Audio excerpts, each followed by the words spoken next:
Welcome back to Outside Views. Today we're diving into the complicated and ongoing question of British citizenship in Europe post-Brexit, especially looking at what's still unresolved for those directly impacted.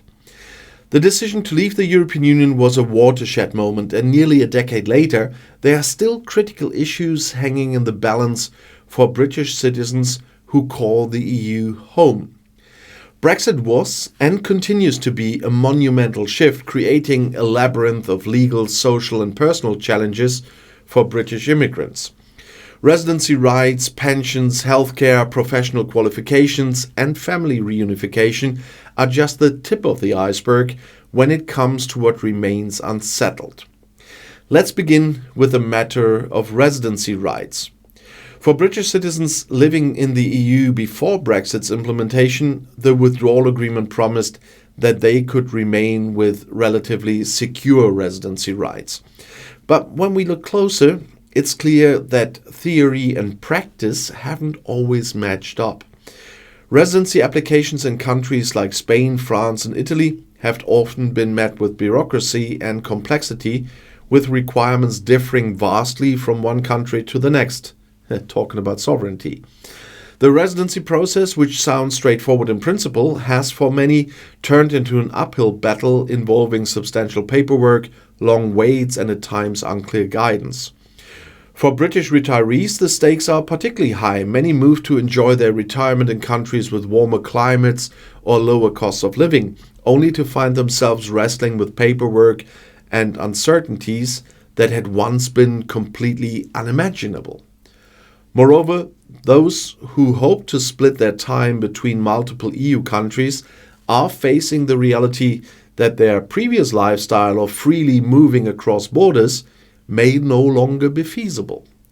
Restrictions that limit their ability to stay beyond 90 days within any 180-day period have effectively put an end to a more mobile retirement, a choice that was previously theirs to make.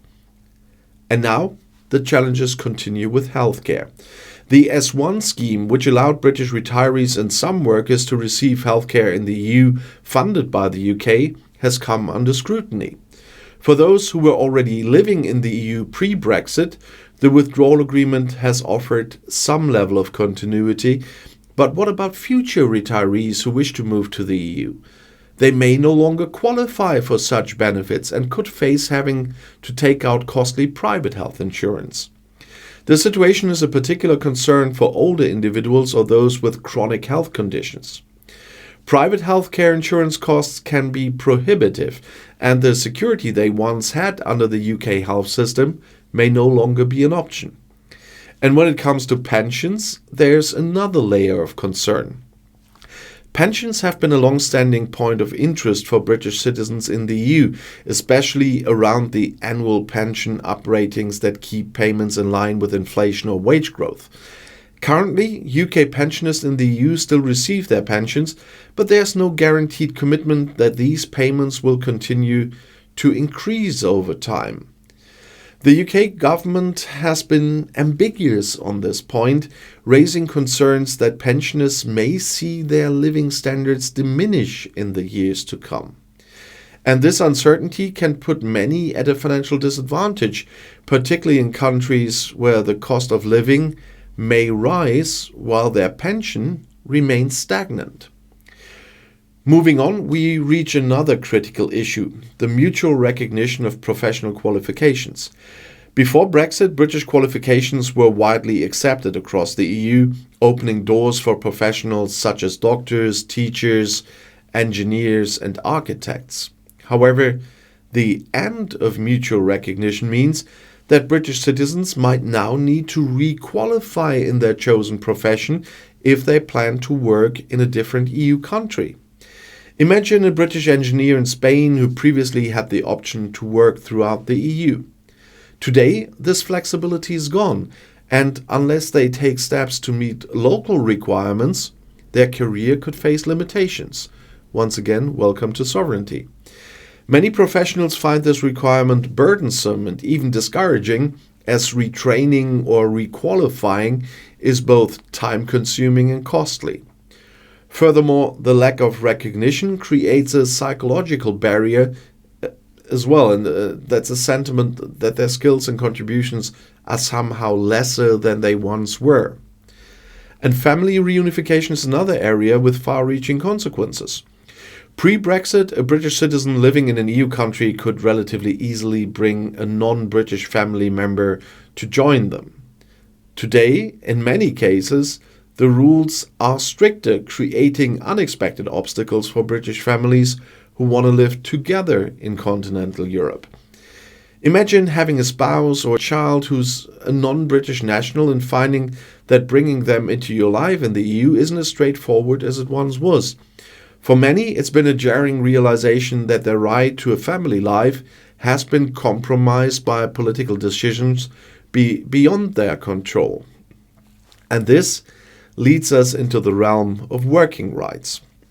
The withdrawal agreement did grant rights to work for those who were already living in the EU before Brexit. But the loss of free movement means that British citizens are now largely restricted to the country in which they are currently residing. In the past, a British citizen living in Germany, for example, could have easily moved to work in France or Spain without a second thought. But today, each country's individual sovereign work permit requirements present obstacles to career mobility. And this lack of flexibility has been especially limiting for younger professionals who might have built an international career under the EU framework. And then we come to voting rights, which became a notable and, in many cases, an emotional topic after Brexit. The 15-year rule prevents British citizens who have been living abroad for more than 15 years from voting in UK elections. And while this rule existed long before Brexit, its impact became all the more acute post-2016, when these citizens found themselves excluded from a referendum that would dramatically reshape their lives.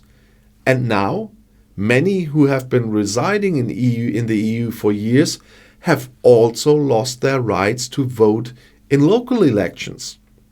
They often contribute to their communities, pay taxes, and yet have no say in local governance, which is understandably frustrating and disenfranchising.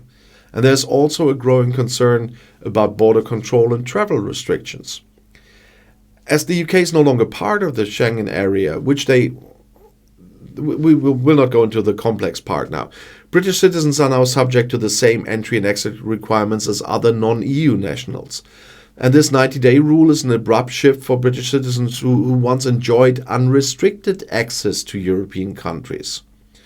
For those who still own properties in places like Spain, Portugal, or France, this restriction has made extended stays far more complicated. Imagine a British family with a holiday home in Spain suddenly finding that they can no longer freely come and go as they once did. And in return, the UK has imposed similar limits on EU citizens visiting Britain, creating a reciprocal travel barrier that didn't exist before. Looking ahead, there are real concerns about what all of this means for British citizens' sense of identity. Many of them have spent decades integrating into European communities, forging connections, and in some cases, feeling more European than British. And you see, I'm only talking about the positive cases here. Brexit introduced a separation that feels for some almost like a loss of citizenship, more than just a legal identity, but a cultural and personal one too. And this journey post-Brexit has been about more than policy changes. It's about the very fabric of lives that were once entwined within the EU's promise of unity. For British citizens in Europe, the future of their citizenship remains uncertain. It's a complex knot of unresolved agreements and pending negotiations in many cases. And the EU and the UK both have a duty to address these issues with empathy and an understanding of the personal impacts at stake for those being there legally, I only mean. And this isn't just about regulations, it's about preserving the human side of citizenship. People have built lives, raised families, and contributed to societies under a shared belief in something bigger, something cross-border and inclusive. The hope moving forward is that both the EU and the UK will prioritize the rights of British citizens living in Europe in future negotiations, because ultimately the meaning of citizenship goes beyond paperwork. It's about belonging, about having a place in a community and in the world. For now, though, we watch, we wait, and for many, we continue to live in the shadow of Brexit, with its promises unfulfilled and its complexities unresolved. But one thing I really have to make clear once again. In this video, I was talking about the positive cases of British citizens in Europe. We know all the cases of those people who didn't care about the legal requirements during the time in the EU already, and that are facing now even many more problems because they didn't do what they're supposed to before Brexit. All this video was about the number of British citizens living in continental Europe, doing what they were supposed to do with registration or whatever in their individual country of choice was required for anyone from the EU staying there.